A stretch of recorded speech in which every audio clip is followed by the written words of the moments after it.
Welcome to the CSSH 2021-2022 Driver and Attendant Training Show.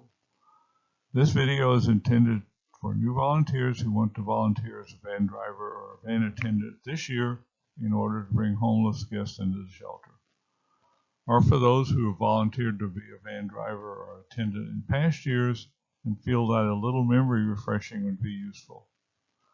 If this is the first year that you have decided to volunteer, you will also need to watch the CSSH Volunteer Training 2021-2022 video for new volunteers and complete the accompanying process.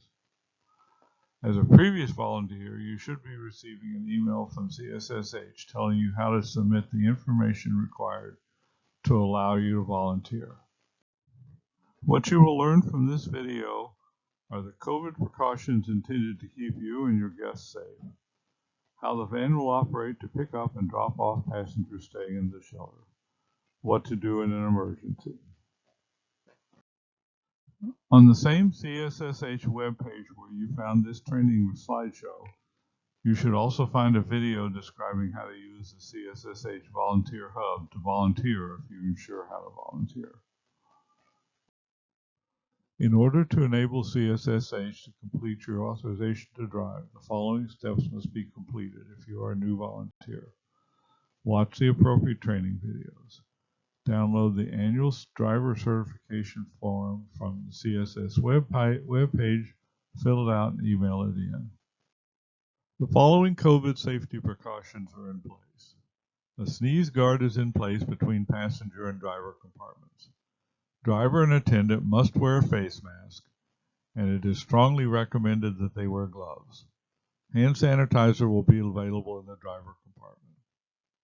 All passengers will be issued a new mask as he or she enters the van. This mask must be worn to cover mouth and nose while in the van. If there's any problem with the guest wearing the mask, they can be warned that failure to wear the mask can result in expulsion from the shelter, and their name should be reported to the shelter leader in the shelter. Seats and all hard surfaces must be cleaned after each morning and evening run. The van can hold a maximum of 9 passengers, 2 in each of the front 3 seats and 3 in the back seat. Any passenger luggage must be held in the passenger's lap or under his feet. A problem with excess luggage should be reported to the shelter manager. On the date you have volunteered to either drive or be an attendant, you should get a reminder email from CSSH. Among other things, it will show the route that you're driving, although that route is also included in the van. It will tell you when you need to be to the van to start. It will also give you a volunteer roster, which you will need in case your partner does not show up. The driver responsibilities include arriving at the time specified in the reminder email. First thing you should do is walk around the van, check that the tires are filled and for any damage. Unlock the key guard and remove the key. There will be information following in the slideshow to show you how to do that. Unlock and start the van, clear off windows if needed, adjust the seat and the mirrors. That information will also be included later in this slideshow. Lower the window and remove the key guard. Make sure headlights are on. Fill out the mileage log. There'll be a copy of that to show you what's there later in the email. Leave at the time specified in the reminder email. These are attendant responsibilities. Arrive at the time specified in the reminder email. For an aid trip, go into the shelter to find out how many passengers are taking each trip. Remind the driver when it is time to leave. When loading passengers, open both doors. Hand out face masks if necessary. Set up the step stool and help passengers to enter van. Put the step stool back in the van and close the door. Fill out the van pickup register. After arriving, if it's a trip that is required, in which you arrive at the shelter, help passengers out of the van using similar procedures. There are several things you'll need to do after you complete each trip. Before turning off the van, lower the window and reinstall the key guard in the window. Turn off the headlights, turn off the van.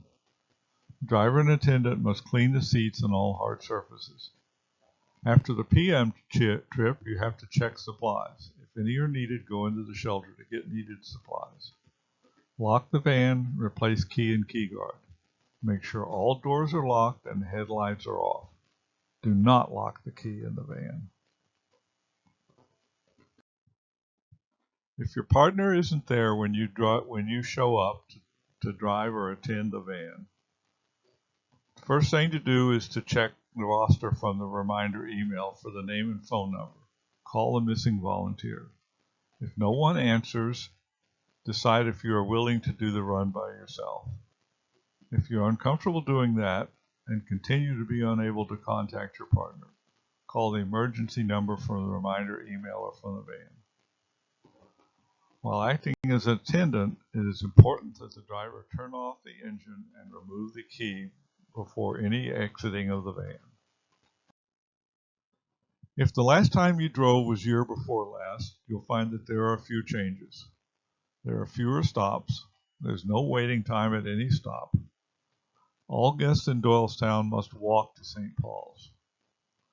If you drove last year, you'll find that there are no significant changes in what you did last year. We are back to 4 churches. We no longer have Trinity. Our Lady of Guadalupe has replaced it. All 4 run trips to and from Walmart. The first 2, Neshaminy and Our Lady of Guadalupe, run trips to and from Wendy's. Because of the hill, Doylestown Presbyterian runs a trip to Wendy's for pickup, but there is no service in the morning. St. Paul's is walk-up for all Doylestown guests. Be sure to check the route guidance so that you can know when and where you need to be. This is a picture of van number 1. You will normally be driving van number 2. Van number 1 will only be used in case of an emergency or to give it some occasional driving time. This also shows the key guard. When you arrive at the van, the key guard is likely to be covered with a plastic bag. This is because we have learned that water can get inside and under the cover of the key guard, freeze, and make it almost impossible to open. If there's a plastic bag on the key guard when you get there, when you leave, please make sure the plastic bag is back on the key guard. We also recommend that you get a small pocket flashlight. These can be obtained at the dollar store. After you submit your driver certification information, you should get an email from Code Blue giving the codes and information on how to unlock the key guard. The cabin controls are for van number 2. The seat adjustment controls consist of 3 buttons are located under the front of the seat. Shifting the middle one left or right removes the seat forward or back. The center knob up or down adjusts the seat height. Use the left or right levers to lower the front or rear of the seat cushions. There is also a picture on the dash which repeats these instructions. The headlights are controlled by a knob on the left end of the dashboard. Normally leave it in the auto setting. Control the positions of the side view mirror by adjusting the mirrors, not the mount. The temperature controls for the passenger cabin are above the rear view mirror. The cabin controls for van number 1 are fairly simple. There's a lever under the front of the seat which adjusts the position of the seat forward and back. The light switch is on the dashboard to the left of the steering column. There is no auto setting. There is a knob under the light switch which controls the dome light. There is a button on the armrest which can be used to adjust the outside side view mirrors. A laminated copy of the route guidance will be attached to the dashboard of the van when the season starts. It will contain the latest van schedules for the current host site. It will list the times you should leave the shelter host site, the times to leave the pickup sites, and a suggested driving route if you are unfamiliar with the locations. It will also be attached to the email that you get from CSSH, reminding you that you have volunteered for the day. The mileage log is located on a clipboard in the door on the driver's side. The driver should fill that out. The CSSH van pickup register is on another clipboard, usually in the door on the passenger side, but maybe on the passenger seat. The vehicle registration, insurance information, and accident report, if needed, are in a notebook in the driver's side door pocket. The on-call transportation committee members' contact information is posted on the dashboard. When driving guests from the shelters, you should accommodate requests to be dropped off at the train station or the downtown Starbucks in Doylestown if you can. The drop-off point in Doylestown is usually Panera's. Other Doylestown locations okay as long as the driver feels there is time. We always try to drop off guests at the hospital and after other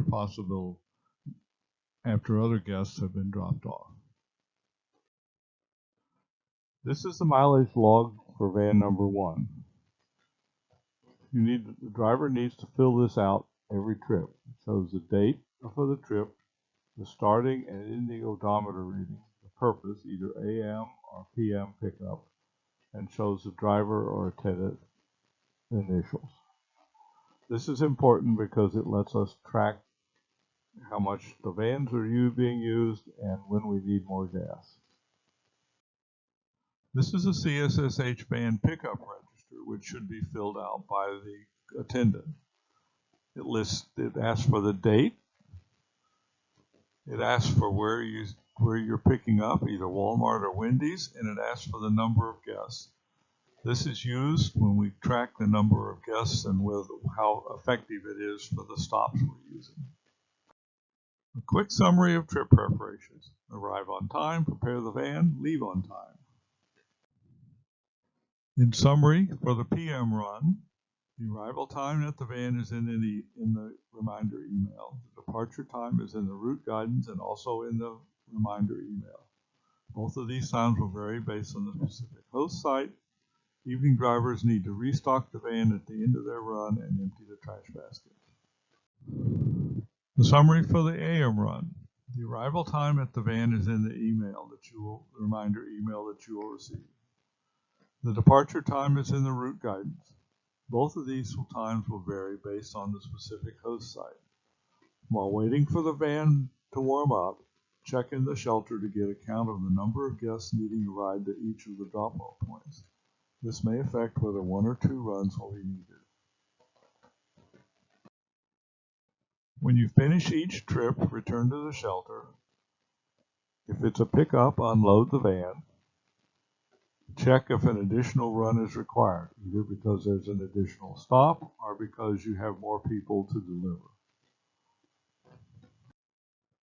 At the end of the last run of the day, of the morning or evening, park the van in the specified spot, wipe down the van, lock the key back in the key vault, and we want to thank you for volunteering. You are very important to the whole process of keeping the shelter open. There is specific conduct which is expected of the guests in the van and in the shelter. No drugs, no alcohol, no weapons, no filled liquid containers, including water bottles. No fighting or harassment or stealing. No profanity or changing seats in the van. No smoking in the van or inside the shelter. Any violations of these regulations should be reported to the people in the shelter. There are several reasons why you need to call one of the CSH Transportation Committee on-call members. If there is an accident, call 911 and let them know the situation. Multiple or single vehicle, number of occupants, and if it even looks like someone may be injured. Call the CSSH Transportation Committee member on call and explain the situation. The registration, insurance information, and an accident report form are in a notebook on the driver's side door. Take plenty of pictures of any damage to all vehicles, including the license plate of any other vehicles. Make sure to get the name, address, and driver's license number of the other vehicles. There are other reasons for calling one of the emergency contacts. If you have problems between or with guests in the van, call 911 to get the police to remove all involved parties. Do not get personally involved. Call the CSS Transportation Committee member on call and explain the situation. Record the name of all involved guests. You should also take those names into the shelter when you get there. Another reason for calling one of the emergency contacts is if you get a traffic ticket. Call the CSS Transportation Committee member on call. Registration and insurance information are in a notebook on the side pocket of the driver's door. The rest is up to you. Other problems can occur which would require you to call one of the Transportation Committee members on call. You can have a breakdown in the van. You can get stuck in the snow. If a warning light is on or something else seems wrong, call the CSS Transportation Committee on call and explain the situation. On the same site where you found this video, there will be a link to a document which you must fill out and get back to Kara before she can list you as one of the volunteers eligible to act as driver or attendant. You will need your driver's license number and insurance information. It is vital this year that you fill this out and return it. None of this information which you supply will be given to any other party, including CSSH insurance. It is enough for us to know that you are insurable. While driving, you are covered by insurance from CSSH. If anybody has any questions about volunteering to be a driver or an attendant, there should be a FAQ on the same website where you accessed the training video. Check it. If your question is not answered, there is an email to enable you to get an answer. We would much rather you contact us to get an answer than decide you won't volunteer.